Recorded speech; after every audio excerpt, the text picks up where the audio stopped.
इस वीडियो में हम सीसीएस यूनिवर्सिटी के एडमिशन प्रोसेस की बात करेंगे। जो रेगुलर बेस पे बच्चे होते हैं वो एडमिशन लेते हैं फर्स्ट ईयर में। अब यूजी फर्स्ट ईयर हो या चाहे पीजी फर्स्ट ईयर, तो एक तरीके से जो यूनिवर्सिटी है वो मेरिट लगाती है। अब मेरिट का क्या हिसाब होता है, क्या प्रोसेस होता है, इस वीडियो में सारी डाउट्स जो हैं आपके क्लियर करने की कोशिश करेंगे। सबसे पहली चीज़ आप ये समझो कि जो मेरिट लगती है और ओपन मेरिट लगती है। तो पहले मेरिट की हम बात करते हैं। तो मेरिट में लगभग कॉलेज अपने 50% सीटों को रिजर्व करता है। मान के चलो पहली मेरिट कॉलेज ने लगाई, पहली मेरिट लगाने के बाद 25% सीटें को रिजर्व करने की कोशिश यूनिवर्सिटी कॉलेज करेगा। नहीं तो पहली मेरिट में ही मान के चलो ज़्यादा नाम आ गए तो फिर मतलब इसी तरीके से उसमें मेरिट में नाम ले जाते हैं कि उनकी 25% सीटें रिजर्व हों। सेकंड मेरिट में भी यही हिसाब होता है कि भाई जो बाकी के बचे 26 से लेके 50% तक जो सीटें हैं वो रिज़र्व हो जाए। उसके बाद जब 50% सीटें जो रिज़र्व हो जाती हैं उसके बाद जो 50 बचती हैं उन पे ओपन मेरिट रिलीज करता है 75, मतलब आपके 51 से लेकर 75% सीटें करता है ओपन मेरिट 1 से, और फिर करता है ओपन मेरिट 2 से। अभी ज़्यादा मेरिट भी लग जाती है, ऐसा नहीं कि ज़रूरी है ओपन मेरिट 1 और 2 ही लगें, ऐसा भी हो सकता है मेरिट 1 और 2 ही लगे। ऐसा भी हो सकता है कि मेरिट 1, मेरिट 2, मेरिट 3 लगे। क्योंकि जब मेरिट 1 में मान के चलो 20% बच्चों को ही उन्होंने लिया, फिर सेकंड मेरिट लगेगी, फिर थर्ड लगेगी। ऐसा हो सकता है 60% तक सीटें जो है फर्स्ट सेकंड थर्ड मेरिट से जो है रिजर्व कर ली जाएँ। उसके बाद जो 40% बचती है वो ओपन मेरिट 1 और 2 से रिजर्व की जाए। तो कॉलेज उसे अपने हिसाब से डिसाइड करेगा। आपको छोटा सा एक पैटर्न बताते हैं। फर्स्ट मेरिट मान लो लग गई आपकी, पेपर जब आपने फॉर्म भर दिया उसके बाद आपकी फर्स्ट मेरिट लगी। फर्स्ट मेरिट में नंबर आ गया कुछ बच्चों का, एडमिशन भी ले लिया। फिर लगाई उन्होंने सेकंड मेरिट, बाकी बचे बच्चों में से सेकंड मेरिट। आपको एक बच्चा वहाँ पे आया कि भाई मेरा फर्स्ट मेरिट में नाम आया था, लेकिन सेकंड मेरिट में जब हम जाके ऑफर लेटर डाउनलोड करना चाह रहे हैं कि सेकंड मेरिट में डाउनलोड करें, तो वहाँ पे आ रहा है प्रीवियसली सेलेक्टेड। वहाँ पे आपका ऑफर लेटर नहीं निकलने का, क्योंकि आप पिछली मेरिट में सेलेक्ट हुए थे। तो अब आपको ओपन मेरिट का इंतजार करना पड़ेगा, क्योंकि अब जितने बच्चे रह जाते हैं वो ऐसा नहीं सेकंड मेरिट में जाके एडमिशन ले, उनको इंतजार करना पड़ता है ओपन मेरिट का। अब मेरिट 1 लगी, मेरिट 2 लगी, मेरिट 3 लगी, 3 तक लग जाती हैं सामान्यतः, लेकिन 1 और 2 ज़्यादातर लगती हैं। इसी में ही 50% सीटें रिजर्व हो जाती है। अब सीटें रिजर्व हो गई, 50% सीटें बची, अब लगेगी ओपन मेरिट 1।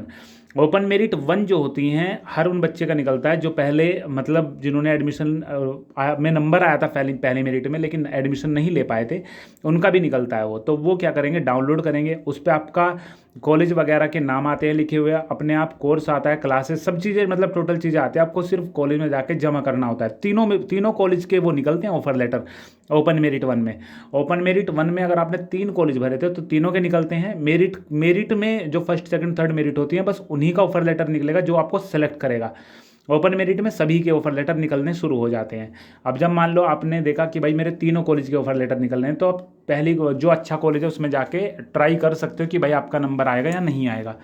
ठीक है। उसके बाद आपको मान लो 2 दिन का टाइम मिलता है। मेरिट में तो मेरिट 1, मेरिट 2, मेरिट 3 में तो आपका इस साथ के साथ ऑफर लेटर दिया, एडमिशन हो गया। ओपन मेरिट में ऐसा नहीं होता है। ओपन मेरिट में आपको टाइम दिया जाता है कि भाई ओपन मेरिट के ऑफर लेटर निकाल के आपको कॉलेज में इतने दिन जमा करने हैं, और जब आप जमा कर दोगे लास्ट के दिन आपको बताया जाएगा कि इतनी तारीख को, मतलब अगर 10 और 11 तारीख को ऑफर लेटर ओपन वाले जमा हो रहे हैं तो 12 तारीख को मतलब अगले दिन तुरंत मेरिट लगा दी जाती है कॉलेज में। थोड़ा लेट लग सकती है, सुबह के टाइम शाम को लग सकती है, अगले दिन लग सकती है, क्योंकि कॉलेज जो है जितने उनके पास ऑफर लेटर आता है उन्हें सॉर्ट आउट करता है बच्चों को जिनकी हाई परसेंटेज है और कितनी सीटों पे उन्हें दाखिले देने हैं। तो इस तरीके से वो क्या करते हैं कि सॉर्ट आउट करते हैं और आपको एडमिशन के लिए बुलाते हैं।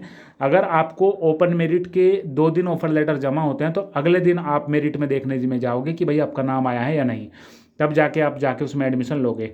तो ये हो गई ओपन मेरिट 1 तक की बात। हमने मेरिट 1 की बात कर ली, मेरिट 2 की ओपन मेरिट 1 की भी बात कर ली। अब आई मेरिट 2 की बात, ओपन मेरिट 2 की बात। तो ओपन मेरिट 2 में क्या होता है, ब्लैंक ऑफर लेटर निकलने शुरू होते हैं। ब्लैंक मतलब आप मानो आपने 3 कॉलेज सेलेक्ट करे थे, कॉलेज ए, कॉलेज बी, कॉलेज सी। कॉलेज ई में जितनी सीटें थी वो सारी भर चुकी हैं, कॉलेज बी में जितनी सीटें थी भर चुकी हैं, कॉलेज सी में जितनी सीटें थी टोटल भर चुकी हैं। अब बच्चा क्या करेगा, जब उनमें सीट ही नहीं है तो कहाँ पे ऑफर लेटर जमा करें। तो ओपन मेरिट 2 में ब्लैंक ऑफर लेटर निकलते हैं जिनमें कॉलेज आपको भरना पड़ता है। उसमें आप सीट अवेलेबिलिटी की एक लिंक होती है, हमने वेबसाइट पर डाली हुई है, और ऑफर लेटर ओपन मेरिट के ऑफर लेटर निकल रहे हैं वो आप हमारी वेबसाइट पर जाकर चेक कर सकते हो। यूजी वाले फिलहाल निकल रहे हैं, ठीक है ना। तो उनकी जाके चेक कर सकते हो कि किस कॉलेज में कितनी सीट अवेलेबल है। तो वहाँ पे जाके आप अगर मान के चलो किसी कॉलेज में सीट अवेलेबल है और आप चाहते हो कि हाँ आप उस कॉलेज में एडमिशन ले लें, तो आप उस कॉलेज में एडमिशन के लिए इस ऑफर लेटर को जमा कर सकते हो। और ये भी ज़रूरी नहीं है कि इस ऑफर लेटर को आप एक ही कॉलेज में जमा करो, आप 2 3 4 5 जितने भी कॉलेज में जमा करोगे जमा कर लेंगे वो। और अगले दिन आप सब में जाके मेरिट चेक कर लो, अगर मेरिट में आपका नंबर आ गया तो जाके वहाँ पर डॉक्यूमेंट वगैरह ले जाके आप जमा कर दो।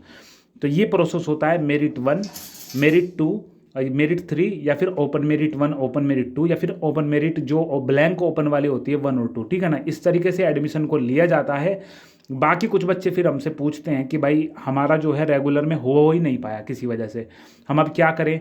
तो भाई आपके लिए प्राइवेट है, प्राइवेट जनवरी फरवरी में हर साल के निकलते हैं। मतलब रेगुलर वाले जब एडमिशन फॉर्म भरते हैं उसके बाद रेगुलर वालों की पढ़ाई चलती है, उसके बाद लास्ट में जाके जब रेगुलर वाले एग्ज़ाम फॉर्म भरते हैं मुख्य परीक्षा का, तभी वो उनके लिए तो एग्ज़ाम फॉर्म होता है, उसी टाइम पे प्राइवेट वालों के एडमिशन चलते हैं। मतलब प्राइवेट वालों के लिए same form, exam form plus admission form होता है, और रेगुलर वालों के लिए वो एग्ज़ाम फॉर्म होता है। सिंगल एक ही फॉर्म होता है। उन्हें थोड़ा कम फीस देनी पड़ती है क्योंकि उन्होंने पहले एडमिशन फीस दे दी होती है, और प्राइवेट वालों को क्योंकि सिंगल टाइम एक बार फीस जमा करनी होती है तो उनसे थोड़ी ज़्यादा फीस ली जाती है। प्राइवेट वालों को थोड़े कम नंबर मिलते हैं, रेगुलर वालों को थोड़े ज़्यादा नंबर मिलते हैं। बेनिफिट होता है नंबरों का, क्योंकि कुछ कॉलेज में ही प्रैक्टिकल वगैरह के नंबर दे दिए जाते हैं, पासिंग मार्क्स वगैरह, इसलिए उनको थोड़े से एक्स्ट्रा नंबर मिल जाते हैं। और प्राइवेट वालों को सिंगल पेपर देने पड़ते हैं, इसलिए उनकी मेहनत थोड़ी ज़्यादा हो जाती है। लेकिन जिसका कुछ ऑप्शन नहीं होता फिर बचता परसेंटेज की वजह से, वो प्राइवेट करते हैं फिर, ठीक है। कुछ कोर्सेज होते हैं जिनमें कोई तरीका नहीं होता, उसके लिए आपको फिर कुछ और कोर्सेज करने पड़ते हैं। जैसे कि मान के चलो LLB में आप एडमिशन लेना चाहते हो और आपका जो है मेरिट में नंबर नहीं आया, और LLB प्राइवेट भी नहीं होती, तो उसके लिए आपको इम्प्रूवमेंट करना पड़ता है, या फिर कुछ और तरीके जो कॉलेज वाले आपको बताते हैं वैसे वो करने पड़ते हैं। जैसे पहले UG में किसी और क्लास में BA में एडमिशन ले लिया, प्राइवेट कर ली, उसके बाद आपके अच्छे नंबर आ गए, फिर उससे LLB का फॉर्म भरना, इस टाइप से कुछ, ठीक है ना। तो इस वीडियो में हमें लगता है हमने सारी चीज़ें क्लियर कर ली। कुछ बच्चे पूछ रहे थे हमसे मेरिट से रिलेटेड सवाल कि ऐसे कैसे होता है और वो कैसे होता है, तो हमने शायद सारी चीज़ें इसमें क्लियर कर ली। अगर मेरिट से रिलेटेड कोई भी चीज़ आपकी समझ में नहीं आई है तो कमेंट करना, और हमारी वेबसाइट ऑनलाइन फॉर्म इन्फो पे सारी चीज़ें अवेलेबल हम कराते हैं। जितने भी सवाल हमारे ऑफिशियल अकाउंट्स पे पूछे जाते हैं सारे इस पर हम डाल देते हैं, तो इसे जाके विजिट कर लेना। जितनी भी सारी ज़रूरी अपडेट्स आपको यहाँ से मिलती रहेगी। और बाकी टेलीग्राम ग्रुप की लिंक है, ज्वाइन कर लेना, क्योंकि जैसे ही छोटी मोटी अपडेट आती है वहाँ पे एडमिशन से रिलेटेड भर्ती सारी चीज़ें आपको बता दी जाती है टाइम से, ठीक है।